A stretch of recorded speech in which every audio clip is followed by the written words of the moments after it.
All right, hey guys, welcome in. Today we are doing the Ja Morant 3s. These are probably one of his most popular, one of the most popular shoes, definitely last year. Designed kind of aggressive. We'll go through with kind of a simple step-by-step to start out, and then you can customize it as always, however that you want it. So let's get started. We're gonna start out with kind of like an L shape for that back and bottom. These bottoms are actually pretty flat on here.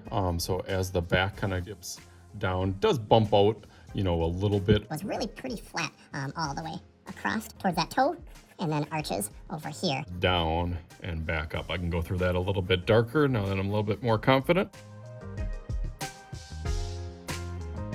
Got a little bump over here, pretty flat, pretty like basic shoe, and then kind of goes up and down like a roller coaster. It does have this little triangle spot that I etched out here for that tongue. So next part I am going to do is kind of that midsole.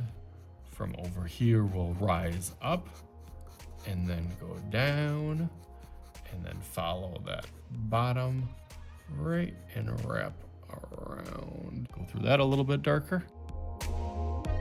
Another little detail that I will notice is this collar starts off a little thin, a little bit thicker as it goes up towards here. I think that's one of those trademark pieces that as it comes around a little bit thicker. From the looks of it, it looks like kind of a old man's kind of running or a Hoka running shoe. It is not. Now all the details really start to come on. It has like all these vertical, aggressive slashes over here, which obviously plays into the part of Ja Morant being such a explosive slashing guard in the NBA. Easily one of the most entertaining basketball players that we've seen in a while. Really like this design is that the Nike symbol kind of fits and tucks in here, mimics and looks like a J and an A. I'm gonna start with, let's do our Nike symbol going up to the top. We'll stretch it out like a long line that curves back towards that heel and then sneaks, curves a little bit thicker than you're probably comfortable, and then stretches really out at an angle going right back to that. Good.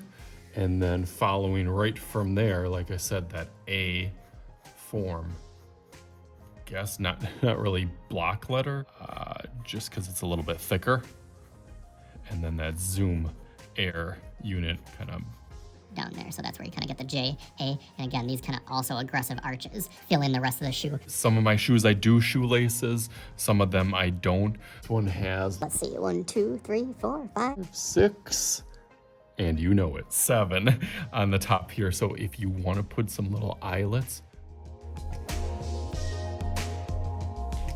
sometimes that just makes it easier for doing shoelaces. They kind of start out thin, but then can get thicker up here. And those can kind of go like back and forth, almost like a zigzag or like an N, kind of going back and forth. That makes it a little bit easier to do those. So I'm gonna go over this a little bit thicker, start thinking about what coloring that I'm gonna do, but I'm gonna outline that in black marker. So let's go through that real quick.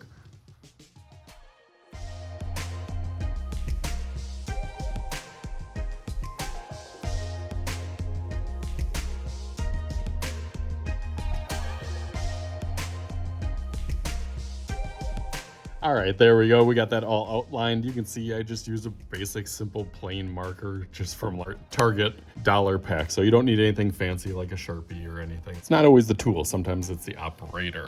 So now we have unlimited possibilities. There's so many different color combinations and customizes and IDs that I've seen in these. So let's make a little magic happen. Let's go through that marker a little bit and see if we can make some magic happen on this. Just like... all right, ready? Boom. All right, there it is. Ja Morant 3, one of my favorite ones. Colorways, there's so many, like I said, but I really like the teal and purple kind of mixes together. Did a little cool background, but you can do whatever that you want. So hopefully you had some fun with this. As always, I am Mr. Shooty. This is Mr. Shooty's Art Channel. We'll talk to you guys later.